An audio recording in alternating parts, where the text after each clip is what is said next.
What I'm about to show you is kind of a big deal, so buckle up, a lot of great discoveries today.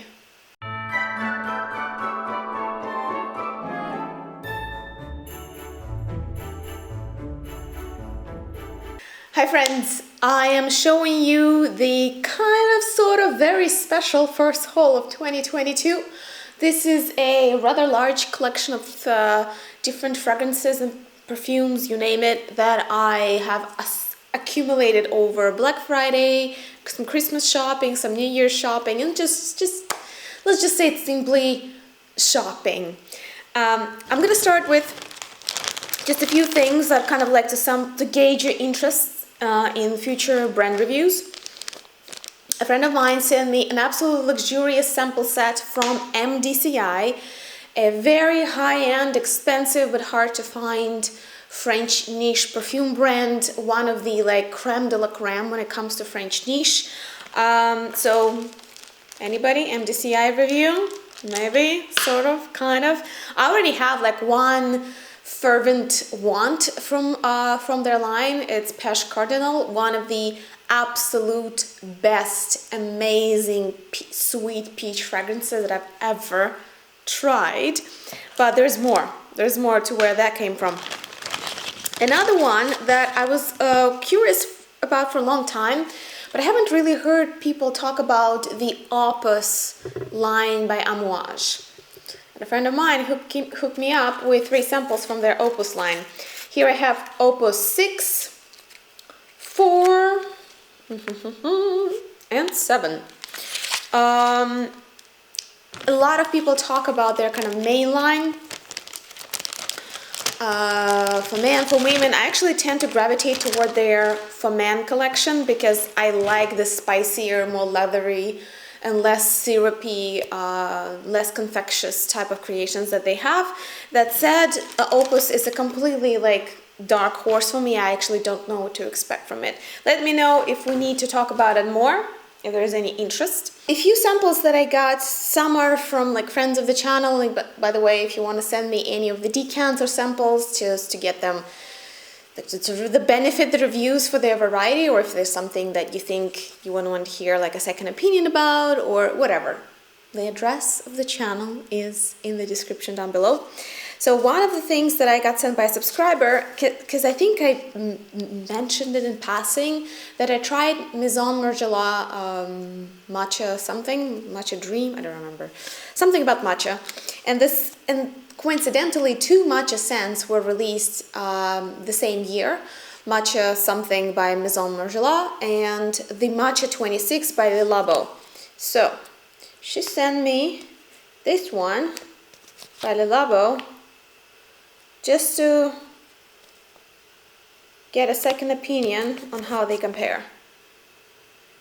I would say if matcha by Maison Margiela is mostly sweet vanilla coconutty drink, it's one of those like instant matcha lattes you can buy in Trader Joe's or like any other grocery stores that sell instant drinks in the powder form. So that is more like coconutty sweet matcha latte type of situation, which has very little matcha to my nose in it. The matcha 26 by Le Labo is kind of a departure, also pretty far from matcha in my opinion, but into completely different kind of zone, olfactory design. This is fresher, greener, a little bit sour, citrusy sour, with some follow-up opening, which I'll have to probably study on my skin. Thank you so much. I also got a sample from a friend from the brand Téo Cabanel or Téo Cabanel. Who knows what it is? It's a, I presume, niche French brand. The scent that I have here is Alahin, I think. Devoted to rose, lavender, jasmine, orange. Okay, a lot of things here. I can't give it a whiff, but again, I'm kind of curious if you guys know more than I do about Téo Cabanel as a brand. Is that news? That an oldie? Yeah, it's a very rich, sweet, slightly berried, sour rose scent. It smells very decent to me, but again, I have a bit of an aversion to new names these days because there's so many. It's a bit overwhelming. So unless you guys tell me otherwise, that Téo Cabanel deserves our attention, that's probably going somewhere, you know, like on a further shelf of samples to try. To the big guns. Not the biggest, but like bigger guns. I resumed my subscription from Scentbird. Since I'm kind of greedy, I got myself 3 decants in 1 month. By the way, if you want to join me there, they have a rather good selection of niche and designer brands. For $15 you get 8 ml, which I think is a very good price, and you can try some newer and harder to find niche there.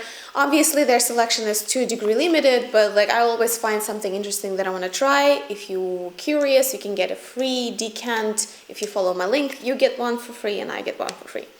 Okay, so the 3 ones that I chose for January, and I tried to kind of like pull things that I think would be nice to wear in chillier weather, or at least somehow thematically either complement the winter theme or contrast it in some comforting way.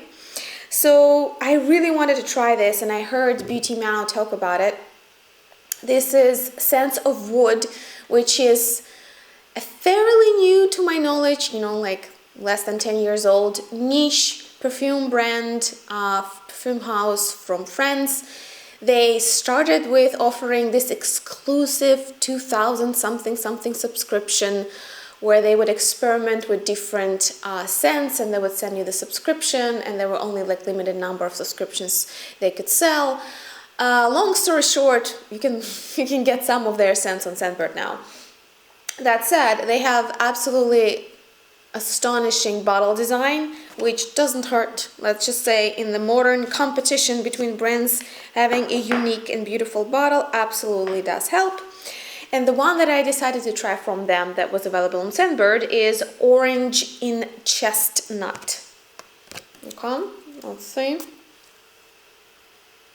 Alright, this kind of brings me to a variety of kind of orange oil, somewhat sweeter orange oil, plus hot, kind of like heated in the sun, white florals, that there's an abundance of that on the market.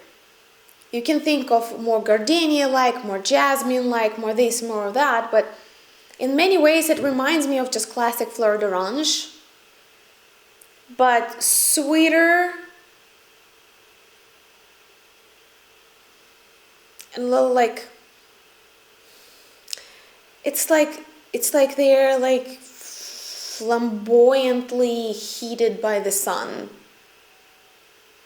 Just for the comparison, I have here somewhere Serge Lutens Fleur d'Orange, which is often considered to be I need to find a piece of paper, kind of like classically cut olfactory profile for Fleur d'Orange. So let's compare the two, just to refresh my memory. Okay, Serge Lutens Fleur d'Orange. It's a little more metallic, it's a little bit more narrow. The jasmine in Fleur d'Orange by Serge Lutens has a little bit more of a focus.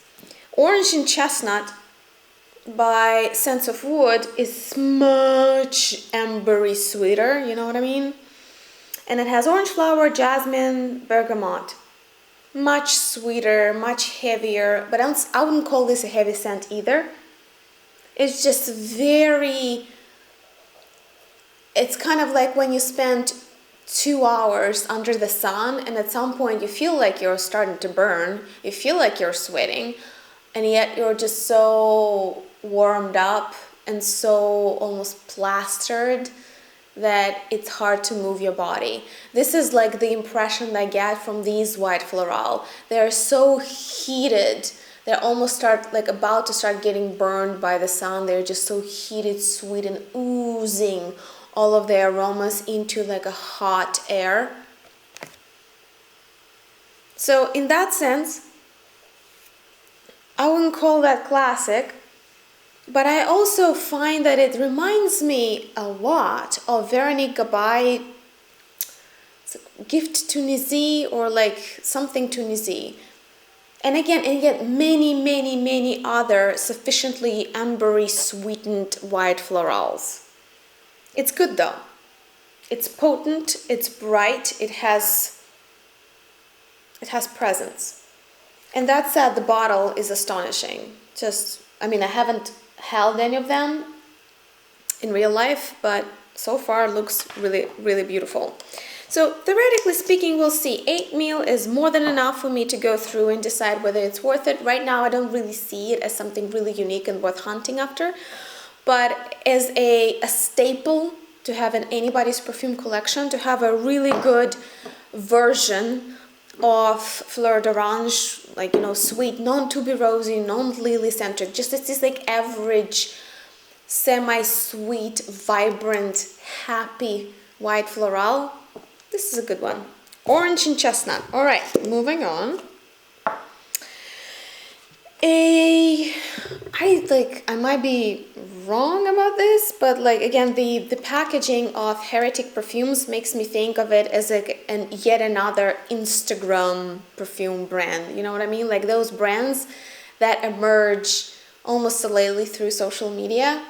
At least the marketing of it, the design of it makes me think of something like Glossier on all of those. Like it's like IKEA for Instagram. So that said, Heretic Perfumes, they have at least 2 bestsellers that I was kind of curious to try. Dirty Vanilla and Dirty Coconut. I'm not the biggest fan of like sweet vanilla scents. It's very hard for me to feel impressed by vanilla scents these days. There are like so many, and a lot of them are more like this edible vanillin type of scents. So I thought, okay, if they can do honors to a coconut scent, we can talk, we can start talking, because similar to vanilla, coconut, to my nose, is often hard to present in an elegant way. It's so overdone in body sprays and all kinds of drink flavoring, food flavoring, and you name it, that it kind of knocked it down from the high olfactory design to just like a flavor, essentially, right? Like this very run-of-the-mill, edible, pina colada-ish, like cheap scents you buy for like $7 to $10. So that said, this is a molecular coconut scent. They say that they have coconut CO2, sandalwood, vanilla, umbretolide, and cedar. What I feel here is a really good milky musk, which is a kind of a dry, woody, lactonic santal. Very subtle. Not overly sweet, not overly woody, not overly spicy. It's yet somewhat dusty, which is common for molecular perfumes in general. So far, to my memory, the only molecular versions that I truly enjoy wearing is molecular irises. Is that very minimalistic take on an iris note. This might actually be a second favorite, Dirty Coconut by Heretic, a very tasteful, modern, minimalistic, non-cliche take on coconut. The way that I perceive the olfactory profiles from Vernier Goodbye is on the same shelf with kind of boutique or selective lines by Armani, Dolce & Gabbana, Lancôme. So it's kind of like an elevated, easy to wear, easy to understand, yet like with somewhat of an interesting twist, a slightly more polished or more intricate make compared to just normal designer perfumes. So in a way, it's a perfect departure. If you're like a big lover of designer perfumes, you've never really stepped into a niche and it's a bit intimidating and scary. Brands like luxury brands or like selective lines, again, all the brands that you know, but if you look at their like top tier offerings, or Vernier Goodbye to that matter, this is a way to step out of the kind of the run of the mill, right? Like the mainstream, without spending a lot of money, wasting a lot of time researching things, and yet not feeling comfortable actually wearing a really experimental, you know, very cerebral or bright or unusual niche scents. So that's what Vernier Goodbye is to me. I absolutely adore their bottle design, and yet I don't have a single bottle from them. I've used up at least 2 scents by Vernier Goodbye. So this one that I got is called Sexy Garrigue.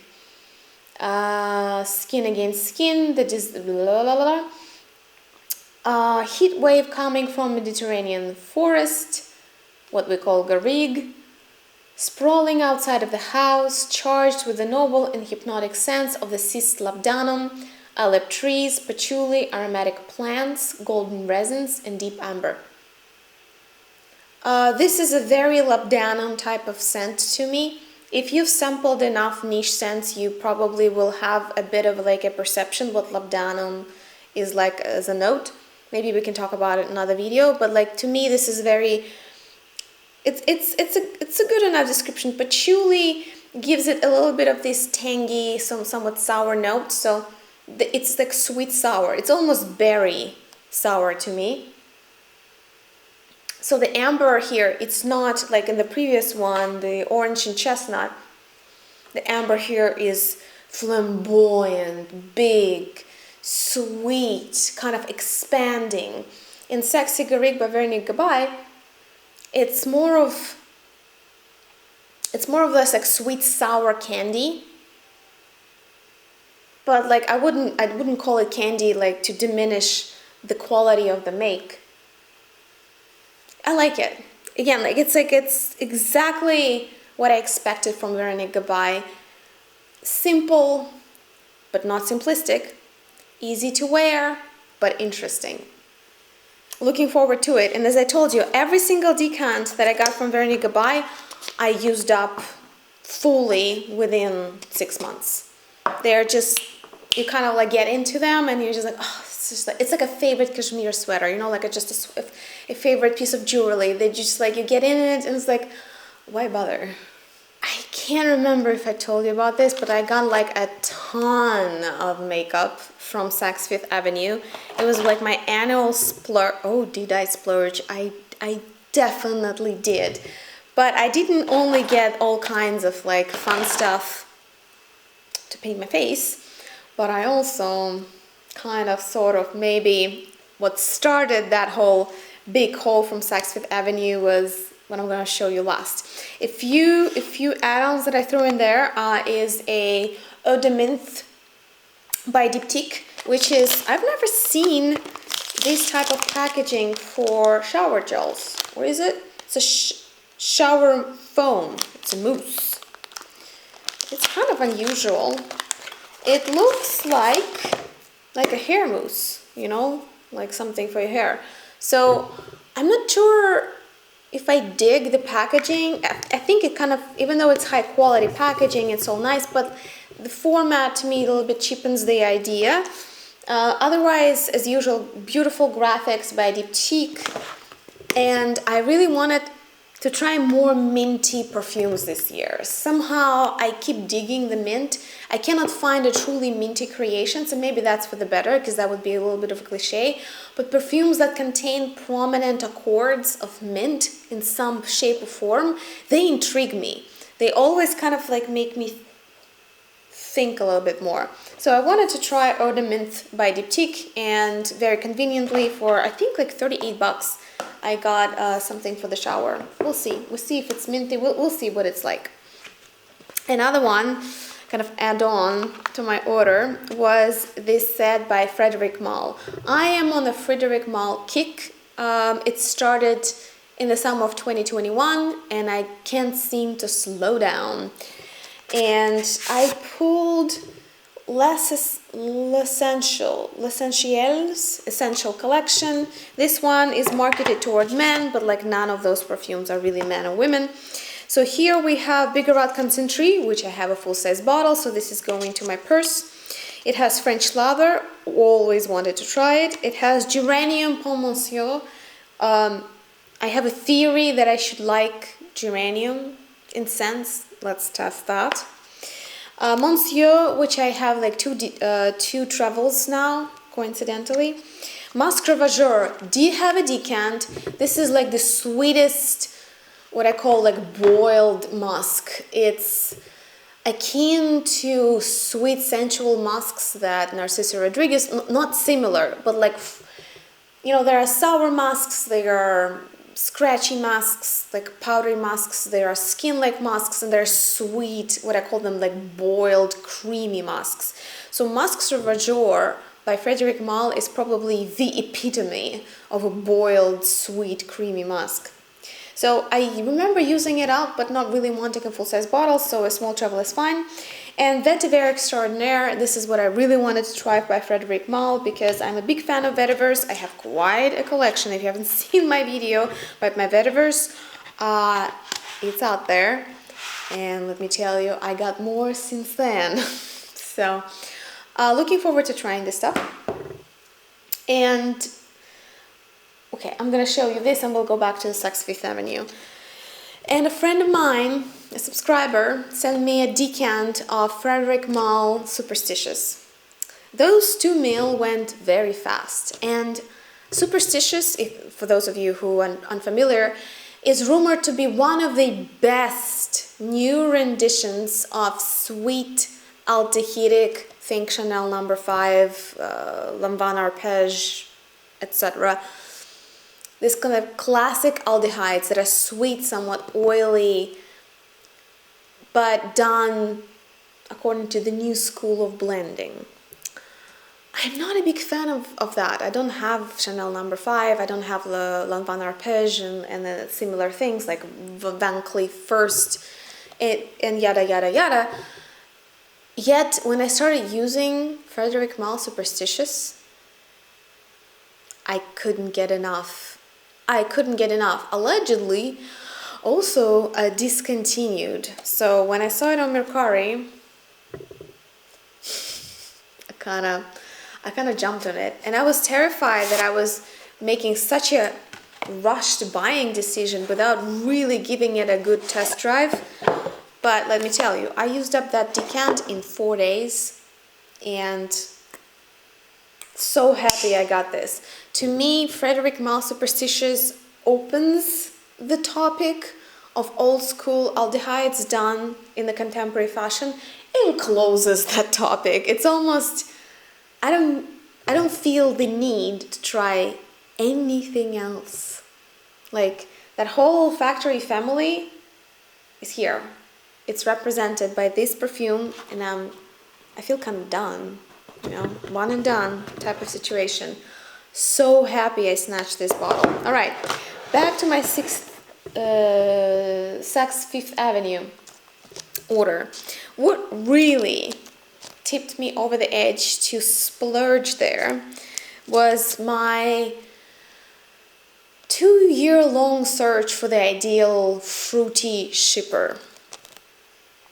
Again, for those of you who are not like big fans, there are many historic perfumes. Mitsuko, gosh, now I'm blanking on it. Well, to name a few, Knowing Estee Lauder. There are so many shippers. There, Roomba by Ted Lepidus. Like, okay, maybe I should make a video about this because, like, I need to pull my list. But my problem with fruity shippers, I either do not feel the fruit and I feel the bitterness or the sourness or greenness of patchouli, but I don't get like this smooth combination of semi-sweet fruity notes and the kind of sparkly, a little bit of a bitter, sour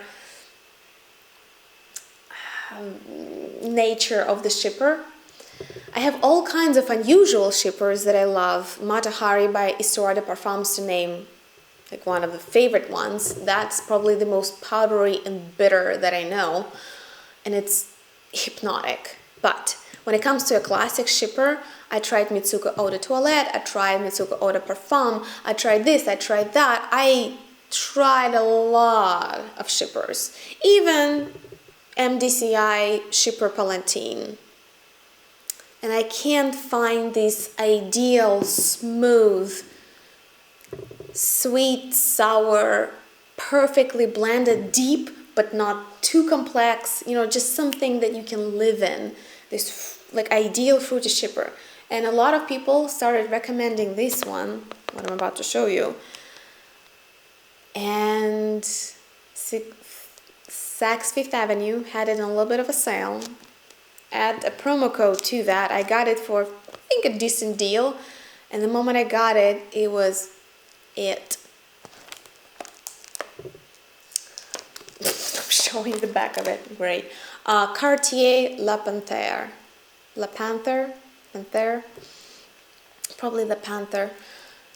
But, listen here. I focus. Parfum. There is about like 1,000 versions of Cartier La Panthère out there, and I'm sure many of them are beautiful, amazing for all the good reasons. But if we are talking about a paragon of how the fruity shipper should be done without too much of a complication, and with kind of the new school of blending that's a little bit kind of revived and a little bit more elegant compared to the oldies from the 80s, 70s, and you name it. This is it. So the Parfum has a black band here, and it's kind of narrows to the base. Just in case you get confused, they have different olfactory profiles. Eau de Parfum, Eau de Toilette, all the flankers, légère, you name it. Parfum is quite unique. They all share something in common. But this is it. This is the one. This is it. It is perfect.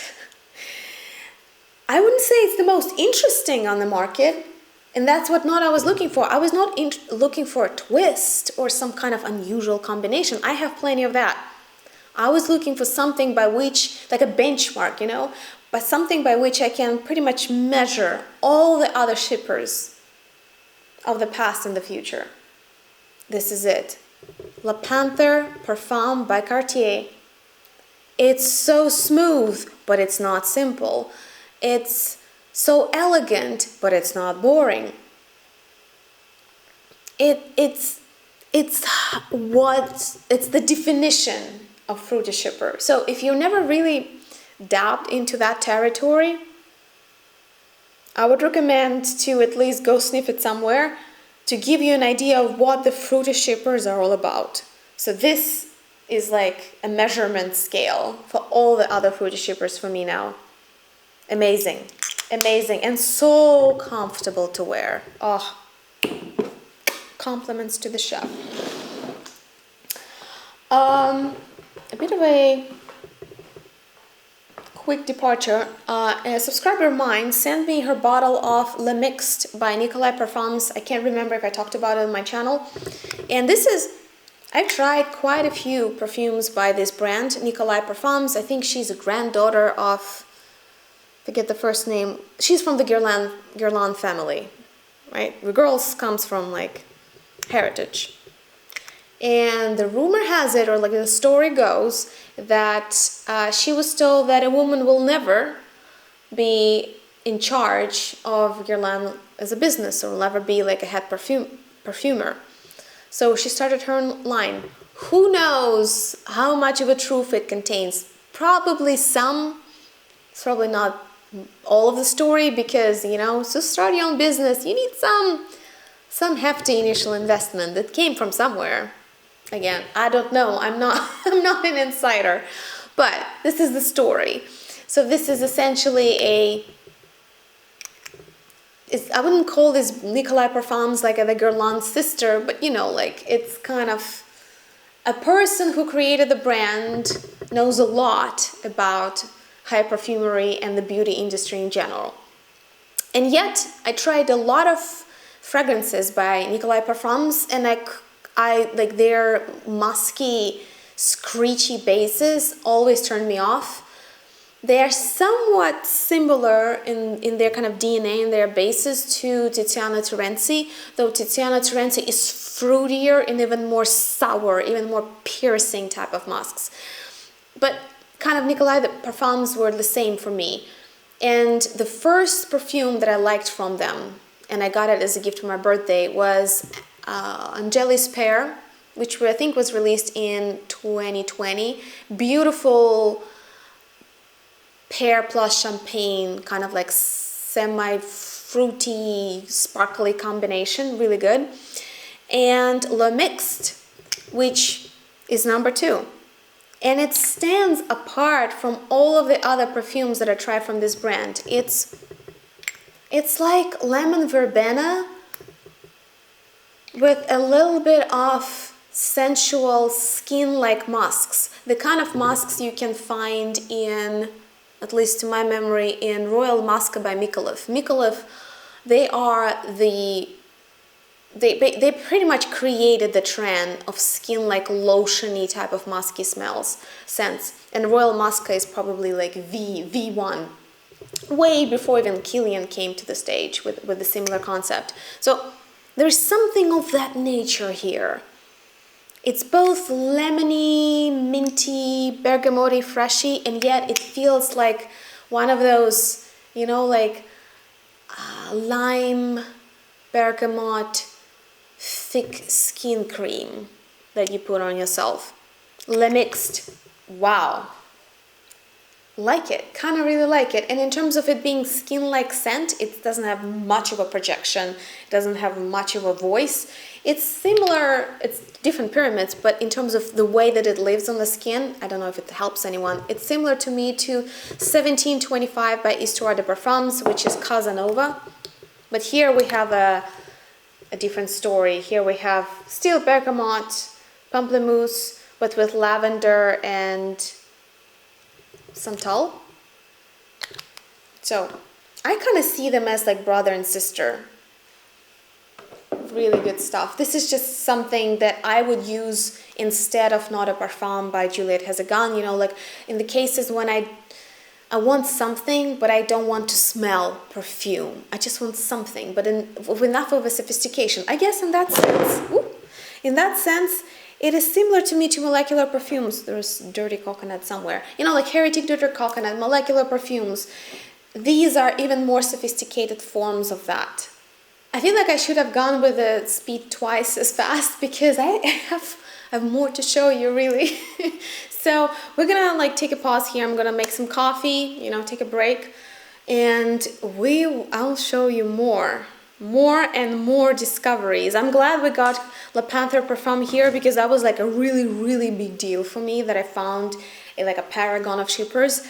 But there's more like that coming. So please stay tuned, like, subscribe if you enjoyed this video. I'm waiting for you to tell me what kind of things you discovered for yourself during the winter sales, anything that's been making you happy lately, olfactory wise. And with that, thank you so much for spending time with me and for watching. I hope it was somewhat, at least, if not useful, at least entertaining for you. And I'll see you in the next video.